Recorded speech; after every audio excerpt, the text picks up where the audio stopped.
This is sir Imran Ahmed and you are watching Sindh job academy YouTube channel. हाँ अॼु जे हिन lecture में पाण हल कंदासीं अॼु वारी टेस्ट मैट्रिक कैटेगरी जी जेका IBA वरती आहे। अॼु तारीख़ आहे 22 जून।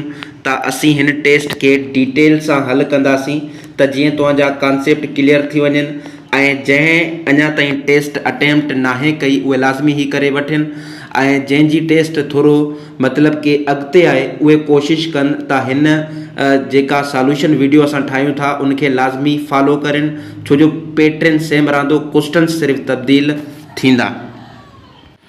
हाणे अचो था हिन टेस्ट के डिटेल सां हल कयूं। हिन वीडियो लेक्चर में 40 MCQs असां हल कंदासीं इंग्लिश जा अॼु वारी टेस्ट जा। त असां वटि पार्ट 1 जेको पोर्शन आहे उहो आहे इंग्लिश जो। टोटल जेको त MCQs आहिनि 40, उनखे डिटेल सां हल कंदासीं। इंग्लिश वारे हिस्से में जेको असां वटि पहिरियों सेक्शन आहे उहो आहे रीडिंग एंड कॉम्प्रीहेंशन जो। टोटल जेको त रीडिंग एंड कॉम्प्रीहेंशन जा 10 MCQs आहिनि, उनखे असीं जेको त डिटेल सां हल कंदासीं ऐं सम्झंदासीं त रीडिंग एंड कॉम्प्रीहेंशन वारे पोर्शन खे असां कीअं कवर कयूं। हाणे तव्हांजे लाइ मां हिकु टिप ॾियां थो रीडिंग एंड कॉम्प्रीहेंशन खे असां कीअं हल कयूं। सभ खां पहिरें जेके 10 MCQs मिलियल आहिनि, जेको ही तव्हांखे पैसेज मिलियल आहे न, इनखे न पढ़ो। जेके 10 MCQs आहिनि उनखे जेको त हल्की नज़र हणी वठो। इन सां तव्हांखे आइडिया थी वेंदो त जेको आहे कहिड़े क़िस्म जा MCQs पुछा विया आहिनि पैसेज मां। पोइ तव्हां जेको आहे पैसेज खे डिटेल सां पढ़ो, आराम सां उनमें जेका डिफ़िकल्ट वर्ड्स आहिनि उनखे ॾिसो ऐं जेको आहे यादि रखो कॉन्टेक्सचुअल मीनिंग तव्हांखे कढणी आहे हिन पैसेज में जेका वर्ड्स यूज़ थियल आहिनि। ऐं उनखां अलावा ॿिया जेका क्वेश्चन्स पुछा वेंदा आहिनि पैसेज मां उहा डिटेल जेका मेन हूंदी आहे। ठीकु आहे, हाणे हिन खे मां हल कयां थो पियो। हिन पैसेज खे तव्हांखे ख़बर पइजी वेंदी त सर कीअं हल कराए थो ऐं असां कहिड़े पैटर्न खे फॉलो कयूं। सभ खां पहिरें त जेको आहे त असां क्विक रीडिंग हणंदासीं हिन पैसेज खे विदाउट मीनिंग। ठीकु आहे, ट्रांसलेशन न कंदासीं, सिर्फ़ु हिकु क्विक रीडिंग हणी वठंदासीं, बाद में इनखे ट्रांसलेशन कंदासीं ऐं पोइ जेको आहे जेके MCQs मिलियल आहिनि उनखे हल कंदासीं। त असां वटि आहे रीडिंग एंड कॉम्प्रीहेंशन वारो पोर्शन। चवे थो पियो read the passage and answer the following questions at the end. तव्हांखे पैसेज खे रीड करिणो आहे ऐं जेका क्वेश्चन्स आहिनि MCQs आहिनि उन जा तव्हांखे जवाब ॾियणा आहिनि। हाणे बेसिकली असां वटि पैसेज ही मिलियल आहे। ठीकु आहे, पैसेज तमामु ईज़ी आहे ऐं हीउ जेको पैसेज आहे इहो वरितलु आहे सोशल स्टडी जे क्लास 6 जे किताब मां। ठीकु आहे, त इन जो मतिलबु IBA जेको आहे त न फ़क़ति इंग्लिश खे फॉलो करे थी टेक्स्ट बुक खे, बल्कि सोशल स्टडीज़ मां या जेको असांजा ॿिया आर्ट जा किताब आहिनि उन मां बि कढी सघे थी पई। त हल कयूं था पिया। हाणे क्विक रीडिंग हणंदासीं। चवे थो पियो according to the constitution Pakistan has 3 branches of government, the legislative branch, the executive branch and the judiciary branch. The legislative branch makes the laws, the executive carries out the laws, and the judiciary evaluates and interprets the laws. The legislative branch or parliament has 2 houses, the National Assembly and the Senate. The National Assembly of Pakistan is the country's sovereign legislative body. It makes laws for the federation and keeps a check over the executive. The Senate is the body that represents the provinces and promotes a feeling of equality, peace and harmony, which are essential for the growth and prosperity of a nation. The Supreme Court is the highest court of Pakistan. हाणे असांखे थोरो घणो idea मिली वियो हिकु quick reading हणण सां त हिन पैसेज में आहे छा। हाणे असां हिनखे जेको आहे त ट्रांसलेशन कंदासीं ऐं सम्झंदासीं असां कीअं जेको आहे त मेन डिटेल ऐं डिफ़िकल्ट वर्ड्स खे असां चेक कयूं। हाणे हिनखे जेको आहे त असां ट्रांसलेशन सां हल कंदासीं। चए थो according to the constitution. Constitution जो मतिलबु हूंदो आहे आइन। आइन जे मुताबिक़ Pakistan has 3 branches of government. हाणे ही MCQs तव्हांखे मिली वियो त जेको पाकिस्तान आहे आइन जे मुताबिक़ गवर्नमेंट जूं केतिरियूं ब्रांचिस आहिनि, शाखूं आहिनि, 3 branches आहिनि। हाणे कहिड़ियूं कहिड़ियूं उनजा नाला ॾिसो। लेजिस्लेटिव ब्रांच मतिलबु कि कानून साज़ी वारी ब्रांच शाख, ठीकु आहे, जेका कानून बणाईंदी आहे। The executive branch. हाणे एग्जीक्यूटिव जो मतिलबु हूंदो आहे जेका अमल कराए, जंहिंमें असांजो वज़ीर आज़म हूंदो आहे, ठीकु आहे, कैबिनेट हूंदी आहे, उहा एग्जीक्यूटिव ब्रांच हूंदी आहे। And the judiciary branch. ऐं 3 नंबर जेका असां वटि ब्रांच आहे, शाख आहे गवर्नमेंट जी, उहा कहिड़ी आहे? अदलिया, ठीक आहे, जुडिशियरी। त 3 ब्रांचिस नाला यादि रखी छॾिजो, लेजिस्लेटिव ब्रांच, एग्जीक्यूटिव ब्रांच ऐं जुडिशियरी ब्रांच। हाणे वरी छा कंदो, इन टिनी ब्रांचिस जा कम ॿुधाईंदो असांखे, ठीकु आहे। हिन पैसेज में चए थो द लेजिस्लेटिव ब्रांच, हाणे जेका कानून साज़ जेका मतिलबु कि असांजा कानून ठाहींदा आहिनि उहा किथे ठहंदा आहिनि, नेशनल असेंबली में ऐं सीनेट में, ठीकु आहे। उहा हूंदी आहे मतिलबु कि कानून साज़ branch. The legislative branch makes the laws, ठीकु आहे। जेका लेजिस्लेटिव ब्रांच आहे उहा छा कंदी आहे, कानून ठाहींदी आहे। The executive carries out the laws, ऐं जेका एग्जीक्यूटिव ब्रांच आहे उहा उन कानून ते अमल कराईंदी आहे, ठीकु आहे। जंहिंमें तव्हांजो प्राइम मिनिस्टर ऐं जेको आहे काबीना अचे थी वञी, उहे जेको आहे एग्जीक्यूटिव ब्रांच में अचनि था पिया।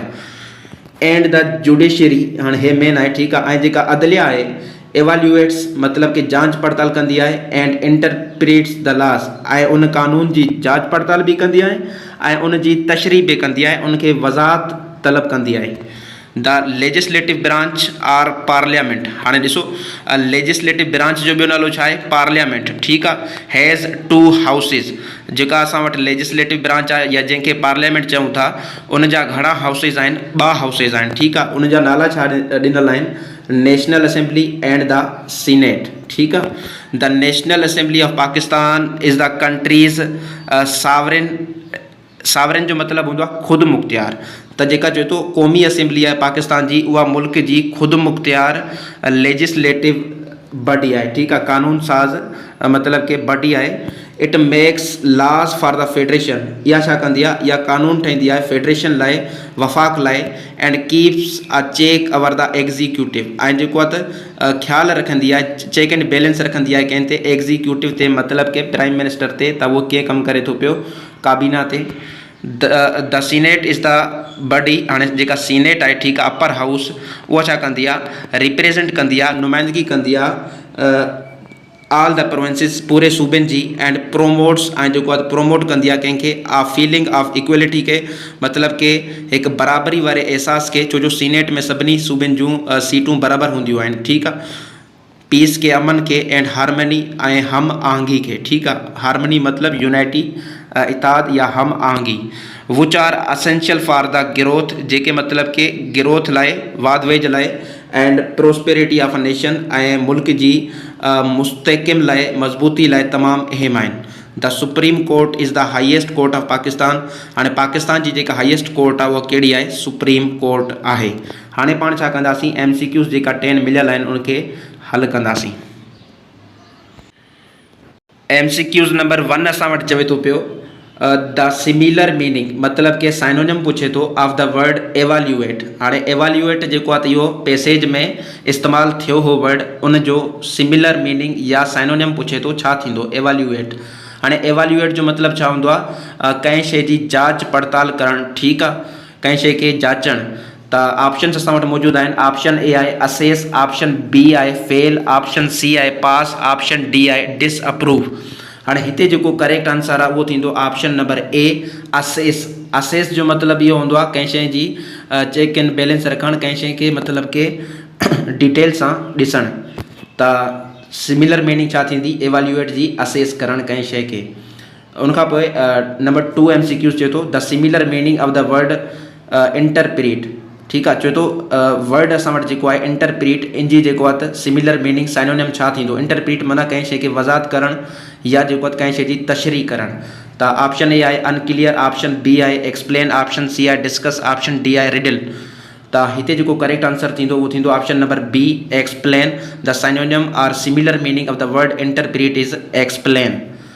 नंबर 3 MCQs चए थो the similar meaning of the word sovereign. Sovereign माना ख़ुदि मुख़्तियार, ठीकु आहे, जेको कंहिं ते बि डिपेंड न करे, ख़ुदि मुख़्तियार हुजे। त इन जो सिमिलर मीनिंग पुछे थो पियो।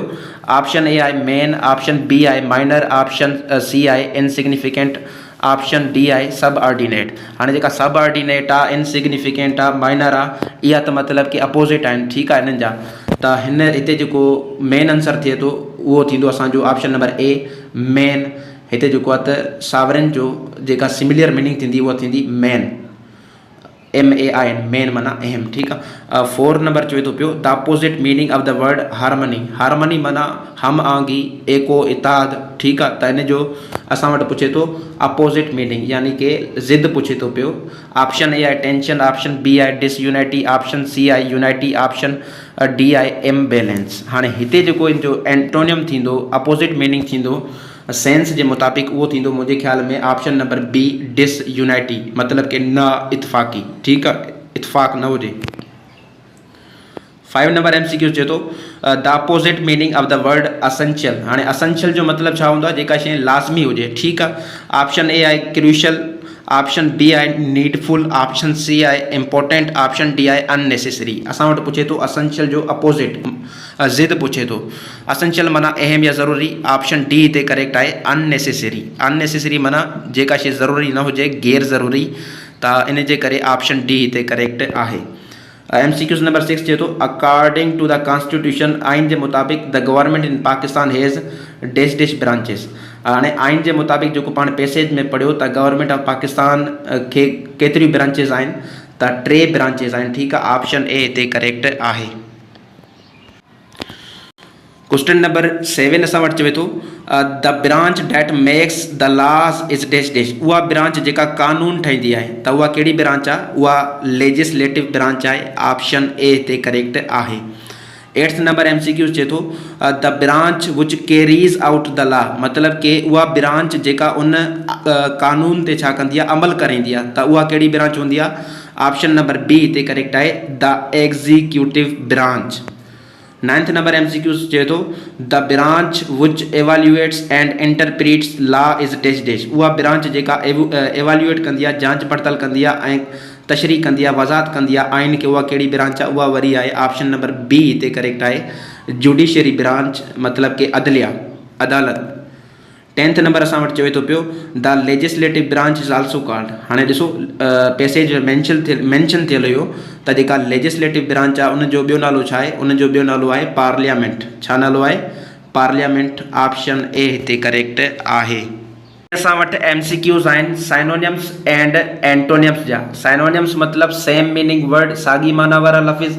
एंटोनिम्स मतिलबु अपोज़िट वर्ड्स, लफ़्ज़ ज़िद। त क्वेश्चन नंबर 11 असां वटि चवे थो the synonym of the word heap is dash dash. चवे थो हीप जेको असां वटि लफ़्ज़ आहे, इन जो साइनोनिम छा थींदो। हाणे ही जेको आहे त क्लास 6 जे इंग्लिश जे पहिरें यूनिट में वरितल आहे, ठीकु आहे, उनखे लाज़मी ॾिसिजो। हीप जो साइनोनिम पुछे थो, हीप माना ढेर, ठीकु आहे, त हिन जो साइनोनिम थींदो पाइल। ऑप्शन ए हिते करेक्ट आहे। पाइल जो मतिलबु हूंदो आहे ढेर। MCQ नंबर 12 चवे थो the antonym of the word ability. ठीकु आहे, हाणे छा पुछे थो, एंटोनियम, ज़िद पुछे थो कंहिंजो एबिलिटी। एबिलिटी मतिलबु क़ाबिलियत, त इन जो अपोज़िट छा थींदो। ऑप्शन नंबर बी हिते करेक्ट आहे इनएबिलिटी। इनएबिलिटी मतिलबु जंहिंमें क़ाबिलियत न हुजे। ऑप्शन बी हिते करेक्ट आहे। 13 नंबर असां वटि चवे थो the synonym of the word involved. ठीकु आहे, इनवॉल्वड जो असां वटि साइनोनिम पुछे थो। इनवॉल्वड मतिलबु शामिल, ठीकु आहे, शामिल हुजणु। त असां वटि ऑप्शन ए आहे कंसर्न, ऑप्शन बी आहे क्लियर, ऑप्शन सी आहे सिंपल, ऑप्शन डी आहे ब्लेमलेस। हिते जेको करेक्ट आंसर थींदो इन ऑप्शन मुताबिक़ उहो थींदो option number A concern. The synonym of the word involved is concern. 14th number MCQ चए थो the antonym of the word blessing. ठीकु आहे, हाणे असां वटि छा पुछे थो, एंटोनियम पुछे थो ब्लेसिंग जो। ब्लेसिंग माना रहमत, त हिन जो एंटोनियम छा थींदो। ऑप्शन नंबर ए हिते करेक्ट आहे कर्स। कर्स माना बददुआ या लानत। 15th नंबर MCQ पुछे थो the synonym of the word animated. Animated word जो साइनोनिम पुछे थो। एनिमेटेड मतिलबु जेको ज़िंदा दिलि हुजे, ठीकु आहे, पुरजोश हुजे, त इन जो साइनोनिम असां वटि छा थींदो। इन जो साइनोनिम थींदो असां वटि option number D lively. Lively माना पुरजोश, ज़िंदा दिलि, ठीकु आहे। हाणे हिते जेका 2 वर्ड मिलियल आहिनि लेथार्जिक, स्लगिश ऐं लेज़ी, इहा वरी पाण में साइनोनिम आहिनि, ठीकु आहे। MCQ नंबर असां वटि 16 चवे थो the antonym of the word expensive. हाणे एक्सपेंसिव माना महांगो, इन जो छा ॿुधाइणो आहे एंटोनियम। त महांगे जो ज़िद छा थींदो, सस्तो। त असां वटि ऑप्शन ए आहे कॉस्टली, ऑप्शन बी आहे चीप, ऑप्शन सी आहे फैंसी, ऑप्शन डी आहे लेविश। त हिते इन जो एंटोनियम थींदो option number B cheap. Expensive माना महांगो, चीप माना सस्तो। 17 नंबर MCQ चए थो the synonym of the word ancestors. हाणे एनसेस्टर्स चइबो आहे अबेन ऐं ॾाॾिन खे, ठीकु आहे, अबेन ऐं ॾाॾिन खे। त इन जो असां वटि पुछे थो एंटोनियम ज़िद पुछे थो। ऑप्शन ए आहे फ्रेंड्स, फ्रेंड्स न थींदो बिल्कुलु। ऑप्शन बी आहे नेबर्स, बि न थींदो। ऑप्शन सी आहे पेरेंट्स। ऑप्शन डी आहे ट्राइब। हाणे ट्राइब माना कबीलो, ठीकु आहे। त हिते इन जो असां वटि पुछे थो एंटोनियम एंसेस्टर जो। माज़रत, हिते पुछे थो साइनोनियम। छा पुछे थो? साइनोनियम पुछे थो एंसेस्टर जो, ठीकु आहे। त फ्रेंड्स बि न थींदो, नेबर्स बि न थींदो। हाणे असां वटि ॿ ऑप्शन्स बचा आहिनि। ऑप्शन सी आहे पेरेंट्स, ऑप्शन डी आहे ट्राइब। त हिते जेको कॉन्टेक्स्ट जे मुताबिक़ मूंखे सही जवाबु लॻे थो उहो लॻे थो ऑप्शन नंबर सी पेरेंट्स, ठीकु आहे, वालदेन। छो जो लीनिएज हिकिड़ी हूंदी आहे असांजी पेरेंट्स जी या असांजा जेका फोर फादर्स थी गुज़रिया आहिनि। असल में एनसेस्टर जो साइनोनिम थींदो आहे फोर फादर्स, तव्हां ॿुधो हूंदो। लेकिन IBA आहे, छा कजे IBA खे, IBA जेको पंहिंजे मुताबिक़ साइनोनिम एंटोनियम ठाहींदी रहंदी आहे। हिते जेको 17 नंबर जो करेक्ट आंसर आहे उहो थींदो option number C parents. 18 number MCQs, 18 number MCQs असां वटि चवे थो the antonym of the word interrupted. हाणे इंटरप्टेड जो मतिलबु छा आहे? मुदाख़लत करणु, ठीकु आहे। इन जो एंटोनियम ज़िद पुछे थो। ऑप्शन ए आहे अलो, ऑप्शन बी आहे सस्पेंड, ऑप्शन सी आहे स्टॉप, ऑप्शन डी आहे ब्रेक। हाणे कॉन्टेक्स्ट जे मुताबिक़, ठीकु आहे। हाणे ॾिसो ही इंटरप्टेड, ही जेको ऑप्शन आहे बी सस्पेंड स्टॉप ब्रेक, इहा जेको आहे त साइनोनिम थी वञनि। त असांखे पुछे थो एंटोनियम, त ज़िद पुछे थो, त ऑप्शन ए हिते करेक्ट थी वेंदो अलो। अलो माना इजाज़त ॾियणु, ठीकु आहे। ऑप्शन ए हिते करेक्ट आहे क्वेश्चन नंबर 18 में। 19 MCQ चए थो the synonym of the word mingle. हाणे मिंगल जो मतिलबु हूंदो आहे रलिजी मिली वञणु, ठीकु आहे, मतिलबु कि शामिल थी वञणु। त इन जो साइनोनियम पुछे थो पियो। ऑप्शन ए आहे मिक्स, ऑप्शन बी आहे डिवाइड, ऑप्शन सी आहे सेपरेट, ऑप्शन डी आहे डिसजॉइन। त हिते जेको करेक्ट आंसर थींदो उहो थींदो option number A mix. The synonym of the word mingle is mix. 20 number MCQ चए थो the antonym of the word divine. हाणे एंटोनियम पुछे थो, ज़िद पुछे थो लफ़्ज़ डिवाइन। हाणे डिवाइन माना मुक़दस या पाक या खुदाई, ठीकु आहे, मुक़दस पाक या खुदाई। त इन जो एंटोनियम पुछे थो त उहो हिते थींदो option number A earthly. Earthly माना दुनियावी, ठीकु आहे। ऑप्शन ए हिते करेक्ट आहे। Option B hellish, option C irreligious, option D angelic, इहा न थींदा। हिते जेको आहे एंटोनियम छा थींदो? डिवाइन जो अर्थली। असां MCQs हल कंदासीं स्पेल चेकिंग जा। करेक्ट स्पेलिंग 5 MCQs आहिनि, उनखे हल करे था वठूं। 21 MCQs चए थो choose the correctly spelled word. Basically लफ़्ज़ हिते आहे असां वटि कम्युनिकेट। कम्युनिकेट जो मतिलबु हूंदो आहे ॻाल्हि ॿोल करणु। त उनजी करेक्ट स्पेलिंग असां वटि छा आहे? त ऑप्शन बी हिते करेक्ट आहे। कम्युनिकेट जी करेक्ट स्पेलिंग आहे COMMUNICATE, कम्युनिकेट। 22 MCQ चए थो choose the correctly spelled word.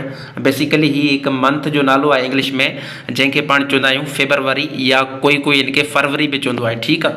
त हिते जेका करेक्ट स्पेलिंग आहे उहा आहे ऑप्शन नंबर सी में फरवरी जी FEBRUARY।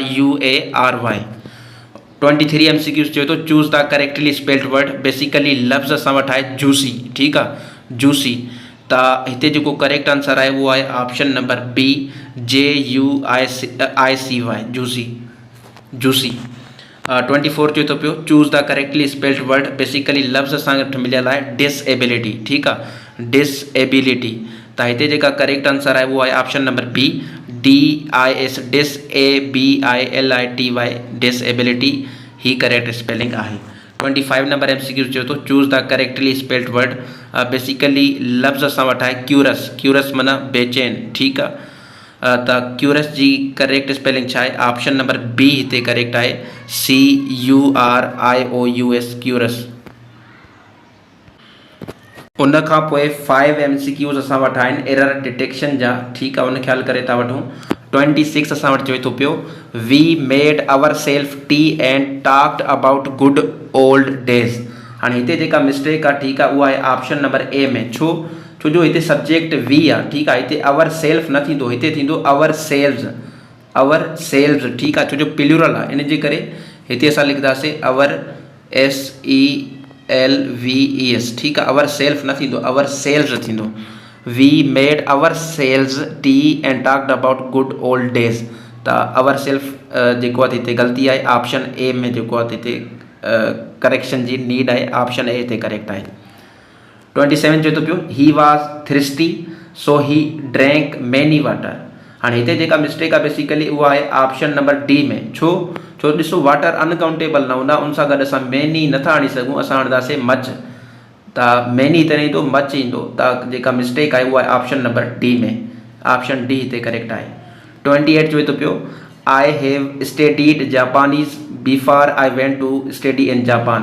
हाणे before I went to study in Japan इहो पास्ट इंडेफिनिट पास्ट सिंपल में आहे, त जेको असां वटि ही सेंटेंस थी वेंदो इहो थींदो पास्ट परफेक्ट में। छा में थी वेंदो? पास्ट परफेक्ट में थी वेंदो। त हिते जेका मिस्टेक आहे उहा आहे हैव में, हिते हैव न ईंदो, हिते बल्कि पास्ट परफेक्ट जो हेल्पिंग वर्ब ईंदो हैड। ठीकु आहे, त इन जे करे हैव में हिते मिस्टेक आहे ऑप्शन ए में। 29 असां वटि चए थो the workers in this factory receive their weekly pennies every Thursday. हाणे वीकली पेनेस न थींदो आहे, पेनेस कोई लफ़्ज़ न आहे। ठीकु आहे, ऑप्शन डी में एरर आहे, लफ़्ज़ असां वटि हूंदा पेमेंट। ठीकु आहे, अदायगी पेमेंट हिते ईंदो पेनेस जी जॻह ते, त पेनेस न थींदो पेमेंट। ठीकु आहे, ऑप्शन डी में एरर आहे। उनखां पोइ असां वटि 13 नंबर MCQ चवे थो पियो houses shaked like leaves when the earthquake hit the reason.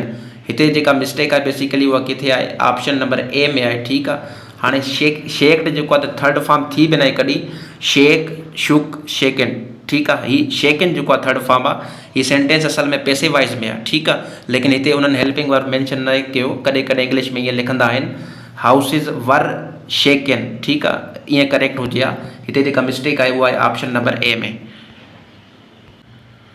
उनखां पोइ असां वटि प्रीपोजिशन जा 5 MCQs आहिनि, उनखे हल करे था वठूं। 31 असां वटि चवे थो they stopped outside the park dash buy some ice cream. हाणे हीउ जेको आहे त क्लास 6 यूनिट नंबर 1 इंग्लिश में वरितल आहे। They stopped outside the park to buy some ice cream, option B हिते करेक्ट आहे, टू लॻंदो प्रीपोजिशन। 32 चए थो पियो the rest of the class listened carefully and gave suggestions dash improving the plan. हाणे ही क्लास 7 मां वरितल आहे। ठीकु आहे, unit number 1 I think English जो जेको किताब आहे। The rest of the class listened carefully and gave suggestions dash improving the plan for improving the plan, option C हिते करेक्ट आहे। 33 चए थो नालो अलाए छा लिखियल आहे, Alamgir and Irtiza decided dash go to the nearby forest dash enjoy the natural beauty. Class 8 जेको आहे इंग्लिश आहे उन मां वरितल आहे। ठीकु आहे, त हिते decided to go to the, हिते ईंदो to, decided to go to the nearby forest to enjoy the natural beauty, यानी कि ॿिन्ही ब्लैंक्स में छा ईंदो, छा ईंदा प्रीपोजिशन टू ऐं टू ईंदा, ऑप्शन ए हिते करेक्ट आहे। 34 चवे थो पियो we are going to deal dash the challenges we are facing in learning English.